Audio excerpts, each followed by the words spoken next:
Hey, I'm Pete with Mosko Moto, and this is our Reckless 40 version 4.0. The Reckless 40 is what we call a rackless bag, which means it doesn't require side pannier racks to mount to your bike. You could take this bag, put it over pretty much whatever you're riding, connect it at the leg, connect it at the back, and you're good to go. It easily mounts on everything from small dirt bikes and dual sports and enduros, on up to the larger adventure bikes at 1200 or 1300 cc's. The Reckless 40 is completely waterproof. It consists of an outer harness that connects to the bike and then a series of dry bags that slide into or attach to that harness. The three main dry bags are our rear Stinger 8 duffel, that's 8 liters, and then the two leg bags at 14 liters each. All these dry bags are made with a heavy-duty TPU material and welded seam construction, so they're really tough and very leak resistant. The main center harness is what keeps all your dry bags connected to the bike. In version 4.0, we made this main center harness from a patented composite material called CURV. It's lighter, stronger, stiffer, and a lot more heat resistant than the polyethylene material that we used in version 3.0. With this combination of hard and soft components, it almost feels like an extension of the bike. It keeps everything firmly attached and stable, even when you and the bike are getting tossed around all over the place in rough terrain. These side holsters are made from a combination of ballistic nylon, Hypalon, and TPU. Those are all tried and true, well-tested materials designed to withstand years of abuse. Then, in version 4.0, by riveting those to the main composite harness, we've eliminated any opportunity for potential seam failures. The rear duffel that comes with the Reckless 40 is our Stinger 8 tail bag. It sits up top in the center of the harness, and it gets cinched down tight to the composite with this assembly here, which we call the beavertail. The beavertail not only holds your rear duffel in place, but it's also a really handy stash spot for things that you don't want to put inside your dry bags. For example, wet things, dirty things, maybe some garbage from your campsite the night before, or your jacket when it gets hot out and you want to take it off. The beavertail can be flipped around and rigged in a transverse position if you want to run your rear duffel lengthwise instead of perpendicular to the seat. That makes it a little bit easier to get into the side bags during the day. You can also remove the beavertail entirely and run the harness with just the side bags. Inside the beavertail, on one side, we have a little zippered storage pocket. And then on the other side, there's a flap that extends the size of the beavertail so it can reach over a larger duffel like our Stinger 22, or for example, over your jacket when it's rolled up and tucked underneath. There are two straps on the harness that help keep your center duffel in place. First, the rear center strap loops under the handle on the duffel.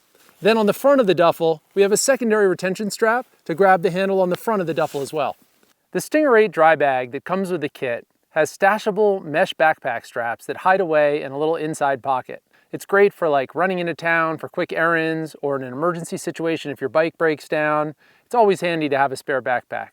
The Stinger 8 also has these 4 sewn-on attachment straps, so you can run it as a standalone tail bag too, without the rest of the harness. When you don't need the straps, you could just tuck them away in this little Velcro pocket on the back. The side dry bags, which are 14 liters each, have a clear front so you can easily tell what's in which bag. Plus they have a light colored interior, so it's always easy to find your stuff. On the back of each leg, you'll notice these 5 little mounting holes. Those are so you can connect our optional 4-liter auxiliary pockets. The auxiliary pocket is a separate bolt-on assembly that consists of an outer harness and a removable dry bag. You can run it with the dry bag, or you can also put a water reservoir in there, or you can run a couple fuel bottles or a couple water bottles as well. Here on the top of the beavertail and on the front of the legs, we have multi-directional Molle panels. That's a great spot for our Molle accessory bags, or you could put a knife or a multi-tool. If you choose not to run the optional auxiliary pockets, there's also a Molle panel on the back of the leg. All the straps on the Reckless 40 have these awesome little strap keepers, so you can roll up the extra length, and that way you're not going to have a bunch of straps flapping around in the wind. Down here on the leg straps, we use these new low-profile cam buckles, so if your boots happen to rub up against the cam buckle while you're riding, it's not going to release the straps. The Reckless 40 kit includes a heat shield, so you're going to want to position that on your exhaust in such a way that no part of the bag or your bike's plastics is going to deform or melt because it comes into contact with the exhaust. It also comes with a cleat kit that has 2 cleats in it. If you don't have any rear tie-down points on your bike, this is an easy way to add some. Underneath the harness, we have this removable foam padding That protects your bike from scratches, and it also puts a sacrificial wear surface between the harness and the bike. The harness itself is made from 3 separate parts that bolt together. That way, if you have a high impact crash or you go for a pavement slide, we can replace just the damaged part without having to replace the entire harness. So today, I'm on a different ride, on a different bike. One of my favorite things about the Rackless 40 is how quickly and easily I can transfer it from my 500 over to my 890. It fits great on the 890, even though this bike is quite a bit wider. The Rackless 40 is totally modular. It can be configured several different ways, depending on how you plan to use it and what bike you're mounting it on. In the smallest, simplest, most basic configuration, which is how I have it set up today, with just side bags, no center duffel, no beavertail, it's going to be 28 liters in total capacity. When you add in the Stinger 8 and the beavertail, that brings it up to 36 liters in total capacity. Then, when you add 2 optional auxiliary pockets on the back of the legs, that brings it to 44 liters in total capacity. And finally, by swapping out the Stinger 8 for the Stinger 22 duffel, you can increase it an additional 14 liters to 58 liters in total capacity. When you go to set up your Rackless 40 for the first time, you'll notice 2 different width settings. As a general rule of thumb, for the smaller dirt bikes, enduros, and dual sports, go narrow. For the larger adventure bikes, go wide. A very cool feature of the Rackless version 4.0 with a composite harness is how easy it is for you to modify and customize for your bike. For example, if you want to add additional attachment points or if you want to customize the mounting angle of the legs, you can do that. For mounting your harness to the bike, you have 2 options. The first and most secure option is to use our knoblin mount. With the knoblin, a small knob mounts directly on the bike, and then the bag slides on and off of the knob. That makes it really easy to remove or install the bag, and also keeps it perfectly centered. Option 2 is to use the included cam buckle straps. With the cam buckles, just take the webbing, loop it through whatever mounting point's available, back through the cam buckle, and cinch it down tight.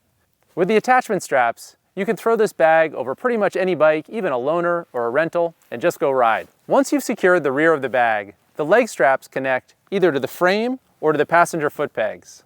Look for the closest mounting point and try to run the straps in as straight of a line as possible. Here's a couple quick rigging and setup tips.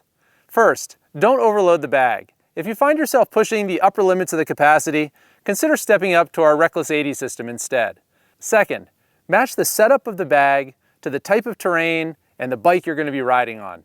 So if you're on a small bike in really challenging terrain, use one of the more minimal configurations and then downsize your kit to fit. Third, make sure you have firm attachment points to mount to on the bike. Especially if you're running the Rackless 40 in one of its larger configurations, that's going to mean at least a rear luggage plate. In some situations, on smaller dual sports and enduros, you might also want to consider getting a set of soft luggage side racks too. Fourth, set up the bag so it's as far forward on the bike as possible without hitting your backpack or interfering with your riding position. The Rackless 40 is an incredibly versatile and adaptable system that you can put on basically any bike. We designed it for off-road riding on small bikes, but we regularly see people using it on longer international trips, on 1200 and 1300 cc adventure bikes. In my opinion, it really shines for minimalist camping or for folks on longer day rides who want to be totally self-sufficient with all their gear and tools. If you have any questions about the Rackless 40 that I didn't cover here in this video and that aren't already up on the website, you can always leave a comment below. We'll get back to you that way. Or you can send us a note, moskomoto@moskomoto.com. Thank you so much for watching.